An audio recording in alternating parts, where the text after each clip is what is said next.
welcome, Heather. Thanks for having me, Pam. Yeah, I'm so delighted that you decided to join me today. Heather is with Flourishing Health in the Columbia Valley, and I brought her to the microphone today to talk about what it is that made you decide to begin your practice. It's been quite a journey, Pamela. I've been in the Columbia Valley almost 10 years now. I owned a spa here known as Bare Hands Day Spa, which had been a good long history before I came along. It was well known for therapeutic style massage, which I prided myself on being able to continue. But one of the hazards of being a 32-year massage veteran is your hands get a little worn out, and I needed to address that, so I continued my learning and went back to school for a few years. I'm now done that training and happy to return to the Columbia Valley as Invermere as my new clinic location and reopen and rebrand and open Flourishing Health. Beautiful. So the main practice that Heather has been out and about studying has been, was it acupuncture? Or? Yes, acupuncture is one component of it, Okay. but it's traditional Chinese medicine. Oh, okay. So that also encompasses herbal medicine, diet therapy, and even lifestyle coaching. Wonderful. So you had mentioned you went to a few different locations for your practice to Right. become an acupuncturist or Chinese herbalist. Is it herbalist or Practitioner. practitioner? Right. And so where did you go for your training? I went the first couple of years out to a fabulous school called Pacific Rim College in Victoria and had a very interesting experience with a variety of teachers there. Many of their teachers are from Asian countries where that is their primary medicine, and it is esteemed and in hospitals right alongside heart surgery and all the rest of it. You would receive herbal medicine, you would receive acupuncture, and you would receive Western medicine as a component of those treatments in the Asian hospitals. And then while I was doing that, I was still trying to maintain my spa operation here in the Columbia Valley, and Victoria is quite a long way away, so I decided to transfer my studies to Calgary for the last couple of years of my training and completed it at the Calgary College of TCM and Acupuncture. Right. So you recently said you have now sold your spa that you ran in Radium. And how long did you have that spa for?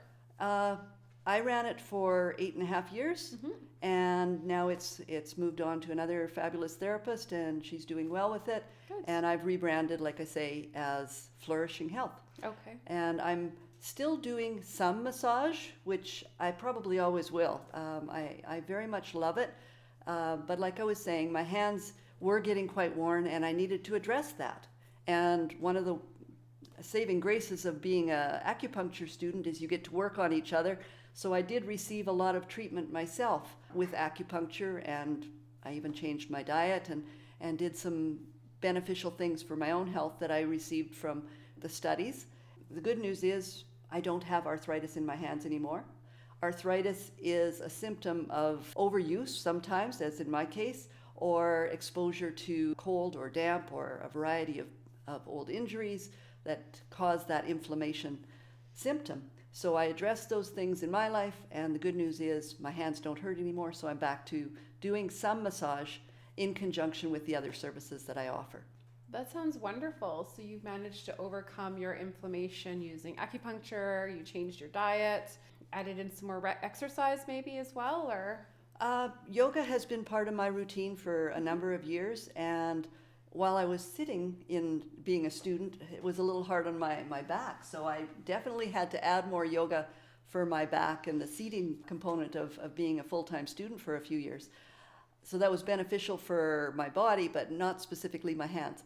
I would say that the best benefit for the achiness and the tendonitis and the arthritis that was attacking my hands was reducing the number of massages I did in a week, and also the diet changes that I made and receiving acupuncture. Okay. So if somebody had arthritis and they really didn't know where to start, you would be able to get them going. As a client, someone could come to you and you could make lifestyle referrals, like adjusting your diet, and also use your needles. Right. And so it's a whole type of medicine. Like I Okay. say, it's not only a complementary medicine, as massage and aromatherapy and those other skills that I have are, but it is its whole system of medicine where I will do a history of your background, your health. I will look at your tongue, which gives me a lot of messages about which components of your digestion are strong, or your sleep patterns might actually even show up on your tongue, whether you're anemic or whether you're under stress. All of those things actually will have signals on that I can read from learning tongue diagnosis. And then I will also take pulse counting and the different levels of pulses, which will give me information about the strength or challenges that one or more of the organs may be facing. And then from that, that gives me information to ask you appropriate questions about your lifestyle or your diet. And from that information, we'll build a treatment plan. A treatment plan often includes some diet and lifestyle changes, but we'll also have a layout of, okay, I think we can tackle this in 3 treatments of acupuncture or 10 treatments of acupuncture.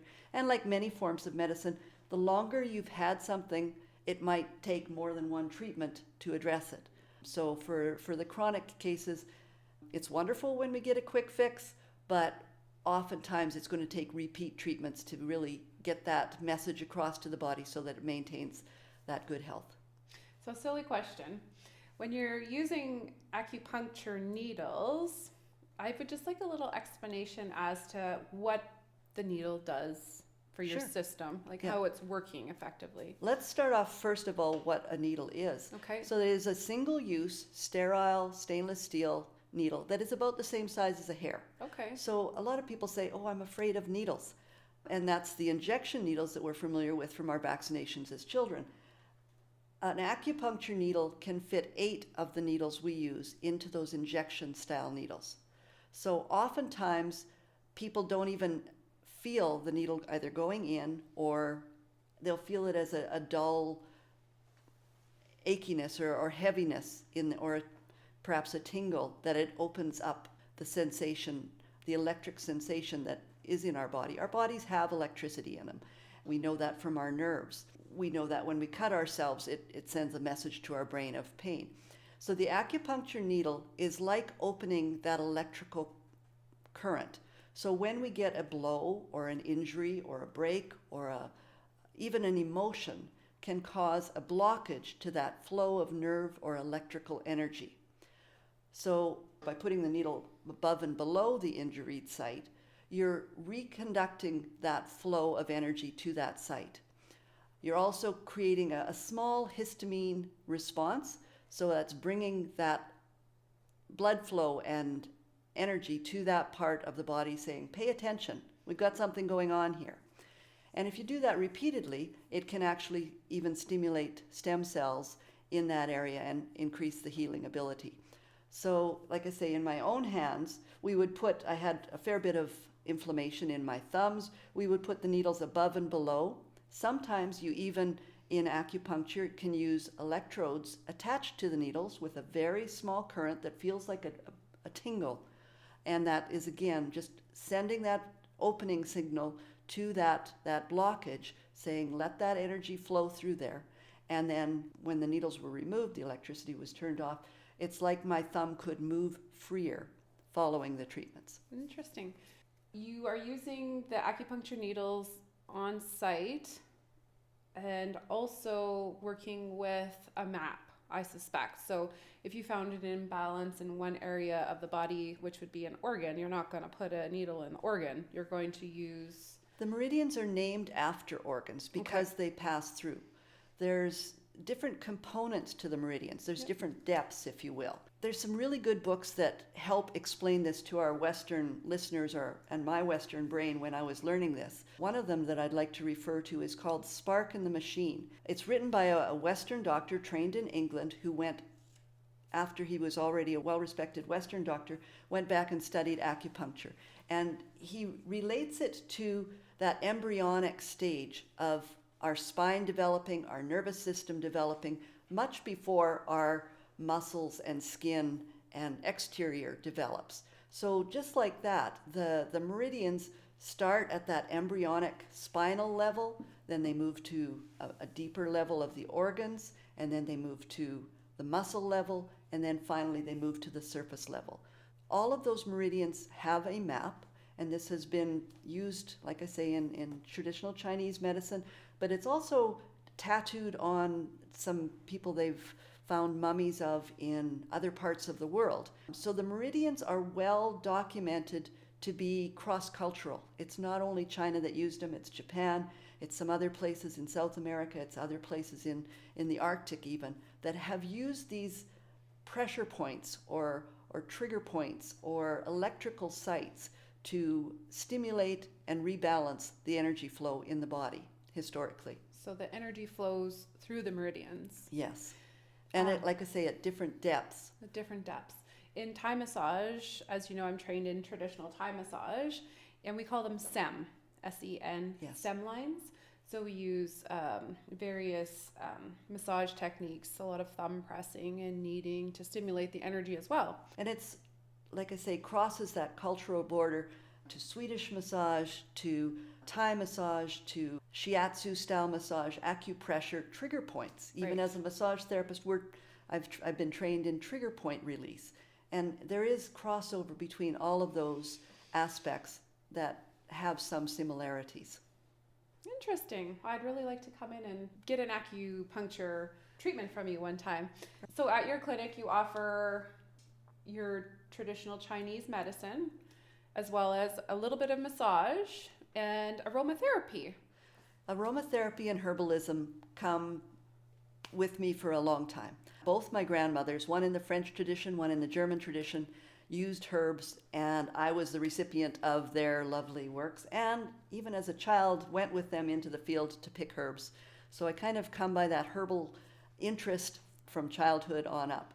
I actually made my living for a number of years either growing medicinal herbs or picking from the forest wild native plants, and that actually grew, and I fondly call it my 10-year science project of becoming an aromatherapist and actually distilling Alberta's and BC's native plants for aromatherapy, therapeutic grade essential oils, and had the pleasure and honor of presenting that information to the international audience at the World Aromatherapy Conference. Wow. Yes. So you make your own oils then? I have in the past. Okay. I had to sell my still to put my kids through college.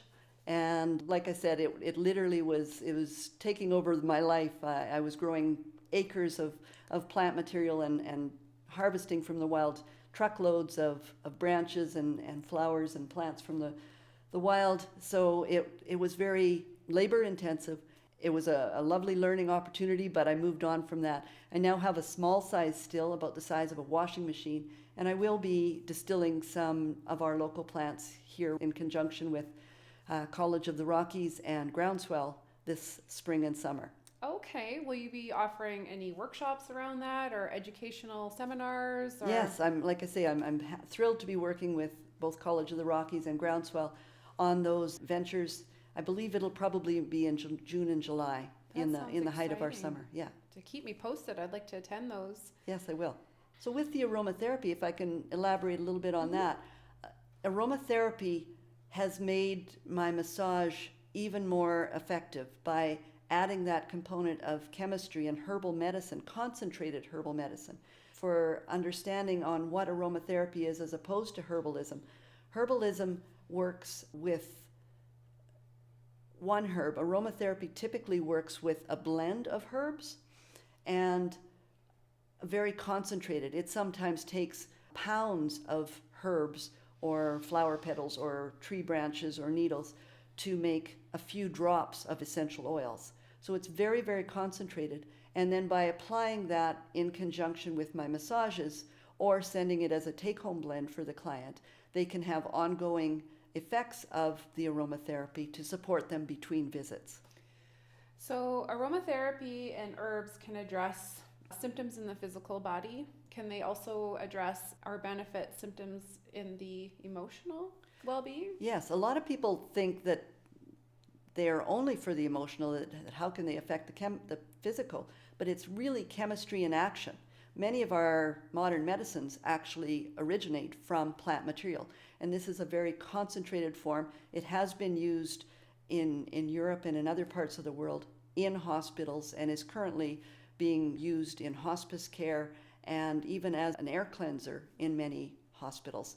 The MRSA, MRSA bacteria, which is antibiotic resistant type bacteria, still responds and is killed by aromatherapy essential oils. So it is very effective at dealing with that bacteria and being effective in our physical bodies, both topically and under a trained professional's direction. It can occasionally be used internally. I'm not going to say use that on a common practice, and I think that is dangerous to do so. You can actually burn your mucous membranes on your throat by taking it. Somebody just asked me the other day if you could, and I was like, no, they wouldn't be able to sell oregano oil if you could burn. And please don't be taking oregano oil on a daily basis. It is detrimental to your mucous membranes.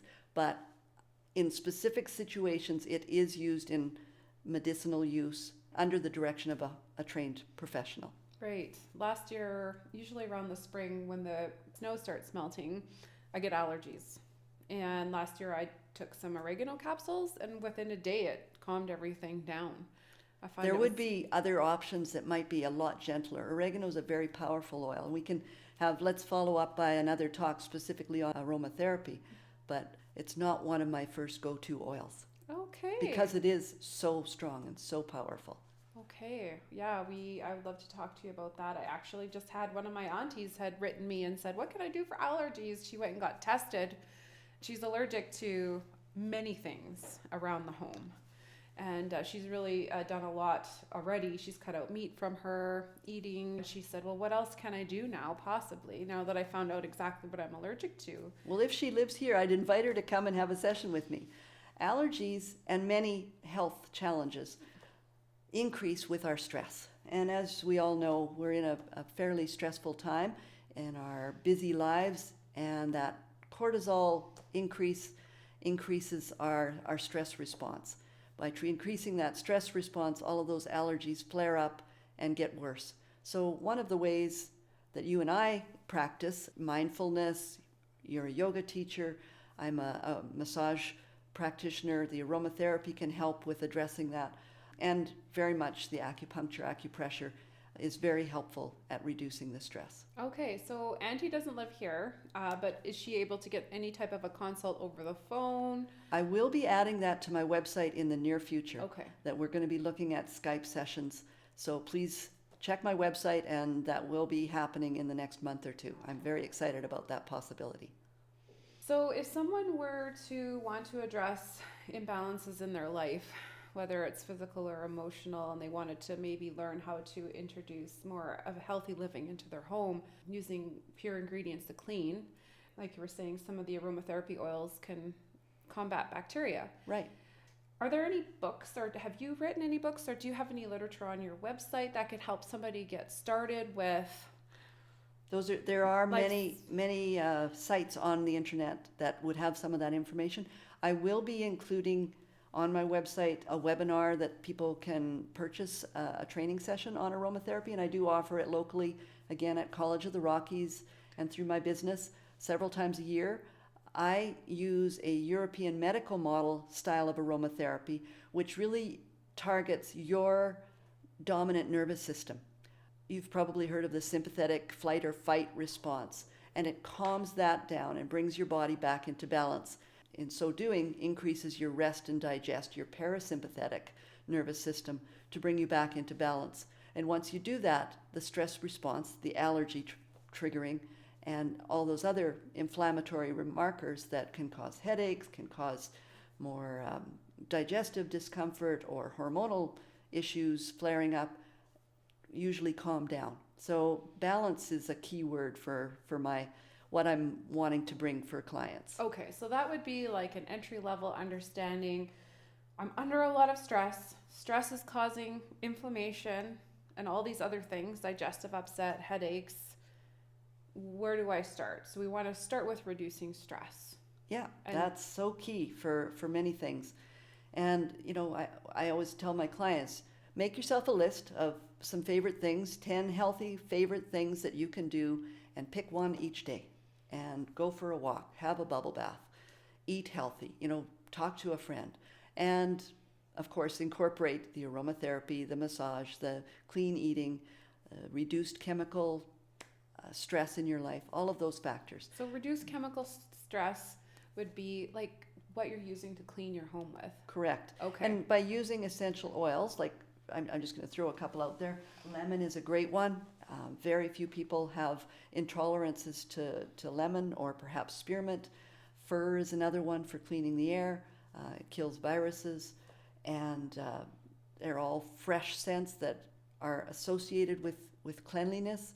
So those are some other options for making your own cleaning solutions rather than a chemical-based ones. As a practitioner, your goal is to promote health and wellness. Yes, and balance. Like I'm glad that you picked up on the balance importance. I hope to see clients at any stage of life. I think I've worked a lot in the past with seniors and people with other abilities, people with cerebral palsy, people with multiple sclerosis, even people with dementia, people that are recovering from injuries, and helping to restore and help them to recover some of their lost or challenged abilities is very rewarding to me. So like I say, I'm not targeting any one audience more than the others, but I am very open to new clients here now that I'm back with these new skills, and I'm excited to have a lovely space to work from, and a number of hours in my schedule still available to be filled.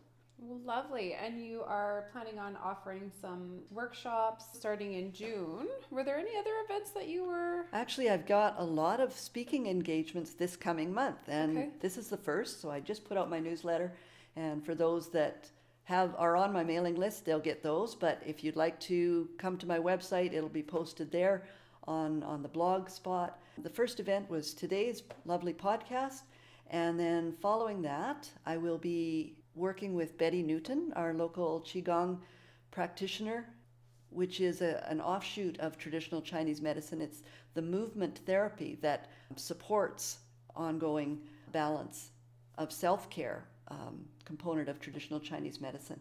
And she is every Monday night through March going to be hosting a talk, and I will be presenting on the last Monday of the month, I believe it's the 27th, on food cures of traditional Chinese medicine. So each food has a hot or cold component, a flavor associated with it, and how and what that impacts in your body. So if a person has a really strong craving for salty food, that might be giving a message of an imbalance in their body, or sweet food, and addressing that to benefit their health. Another invitation I just recently had is from two lovely and talented ladies who are running Project Menopause and addressing how stress impacts the menopause symptoms. So as a massage therapist, I've definitely seen a lot of stressed people on my table, and we'll be talking about some of the benefits that massage and aromatherapy can do in reducing that stress and bringing more balance into our life.